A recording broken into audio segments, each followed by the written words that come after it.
warahmatullahi wabarakatuh. Salam sejahtera untuk kita semua. Salam sehat selalu untuk bro and sis dimanapun berada. Selamat datang di Ridho Edik channel Drug Free. Di masa pandemi ini yang makin meningkat kasusnya, patuhi dan taati protokol kesehatan, menggunakan masker, menjaga jarak, dan menggunakan hand sanitizer ataupun cuci tangan untuk menjaga dari kemungkinan kita tertular dari COVID-19 dari orang lain. Dalam kesempatan ini saya masih menyambung mengenai masalah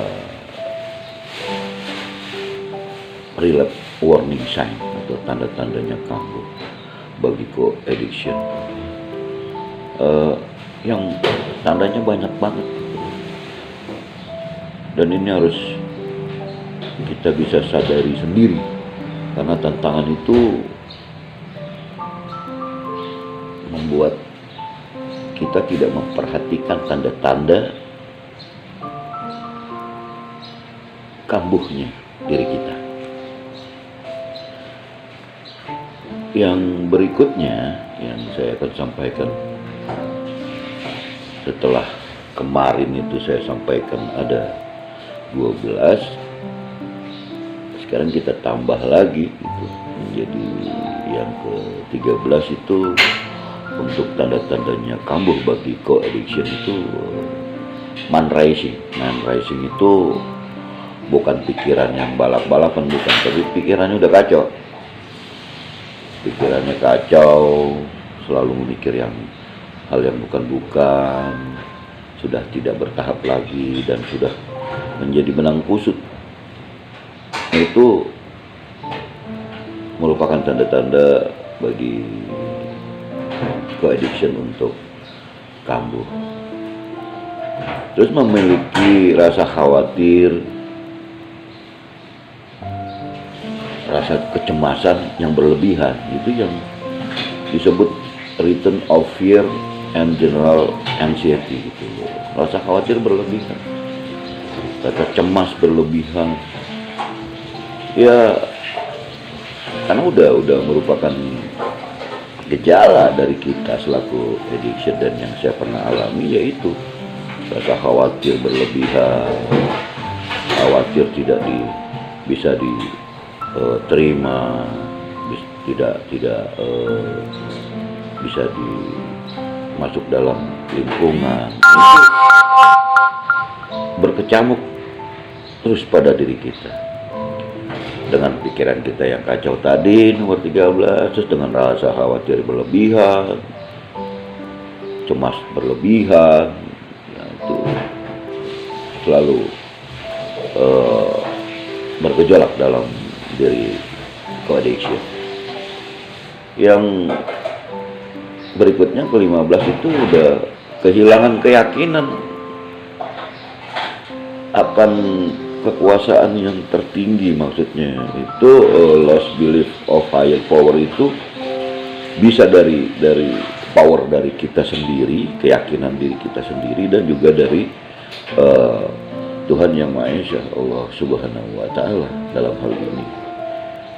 Nah, ini yang sering terjadi karena belief yang ada di diri kita, sebab kekuatan sendiri yang ada di diri kita itu hilang, dan juga kuasanya Allah yang besar. Kita memohon dan meminta untuk selalu dijaga dari hal-hal yang tidak kita inginkan. Nah, itu yang ke-16 itu self pity, merasa mengasihani diri sendiri, kasihan gitu, belagak kayak orang kayak orang sakit, kayak ayam sakit di pojokan seperti itu. Itu ya mengasihani diri sendiri. Ya udahlah, gue gini aja lah, mau jadi apalah, mau gimana lah. Itu udah merupakan warning sign buat co-addiction apabila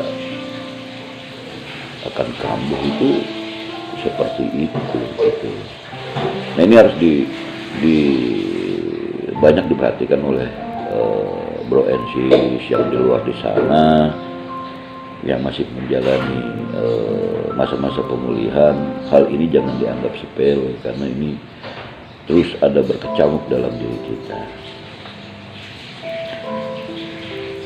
Dan yang berikutnya itu adalah ketidakmampuan untuk membangun suatu rantai dari pemikiran. Inability to construct a chain to talk. Jadi udah kacau balau gitu, udah nggak ada urutan, itu udah tidak mampu lagi membuat rencana, membuat planning untuk pemulihannya. Itu udah kacau, itu tidak ada urutannya, itu udah 1, 2, 3, 4, 5 langkah-langkah, itu udah amburadul, udah teraduk seperti gado-gado. Jadi tidak mampu dia membangun. Dia harus memilah satu persatu seperti benang kusut, itu harus dipilah satu persatu agar menjadi panjang. Nah ini dia sudah tidak mampu lagi untuk membangun suatu rantai atau circle atau rencana atau planning atau apapun disebut, itu sudah tidak mampu lagi di dalam pemikirannya sendiri. Dan yang berikutnya itu, yang ke-18 itu, dia selalu kebingungan, confusing. Gue harus gimana nih? Gue ngapain nih? Bingung. Mau ngerjain apa dulu nih? Jadi sudah lost gitu, udah bingung, cara berpikir sudah bingung, pikiran juga kacau dan tidak bisa membuat rantai. Itu sudah merupakan tanda-tandanya gitu loh. Nah ini apa ya, kalau kita tidak pahami diri kita sendiri dengan hal-hal yang kecil seperti ini akan sangat mempengaruhi ke pemulihan kita gitu loh. Nah ini yang sering selalu ditanyakan oleh beberapa teman saya, bagaimana cara mengatasi kebingungan, bagaimana cara mengurut atau membuat suatu rencana. Terus, yaitu ya adanya di diri kita yang harus membuatkan rencana, dan kita bisa menguatkan di diri kita sendiri, punya power sendiri, dan juga bantuan kepada Allah yang Maha Kuasa.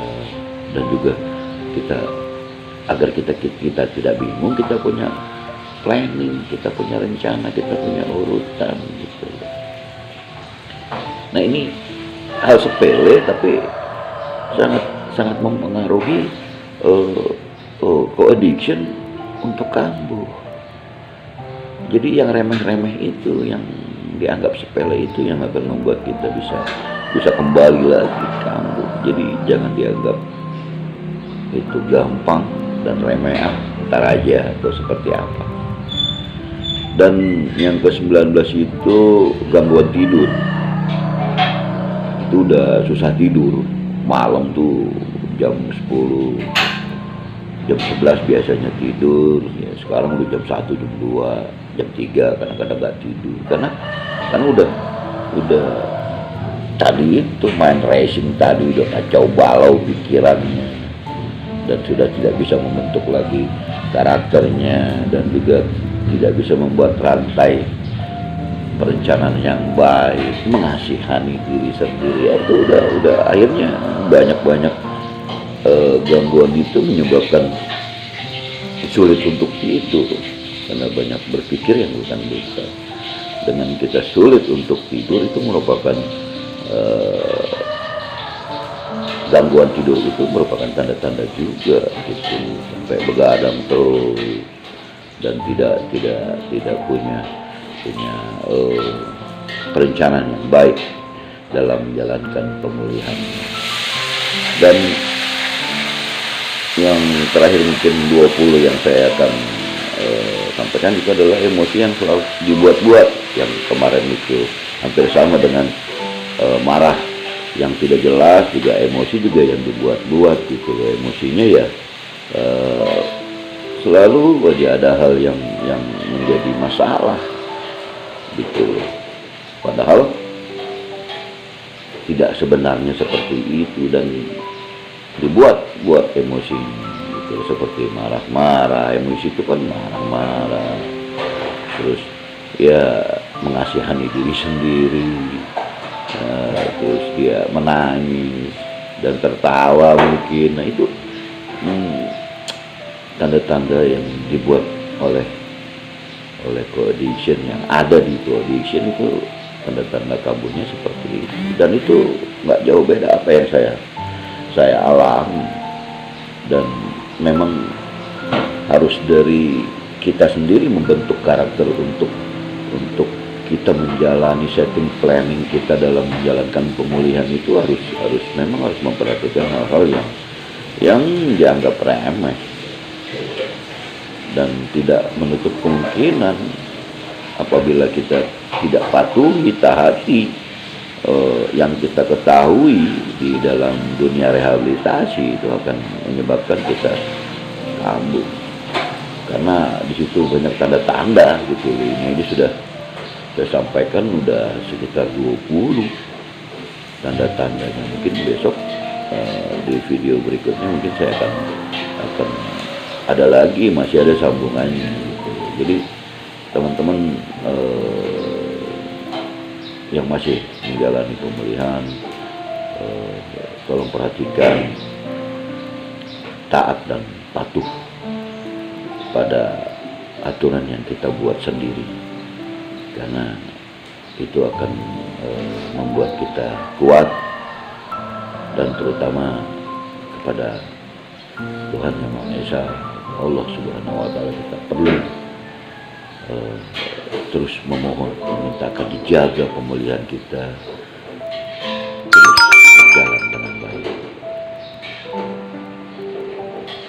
Terima kasih atas perhatiannya. Subscribe, loncengnya, like and share video. Mohon maaf lahir batin apabila saya salah ucap. Tidak ada maksud lain. Saya berbagi sharing ini karena saya pernah mengalami hal ini untuk teman-teman yang masih menjalani pemulihan dari adiksi. Assalamualaikum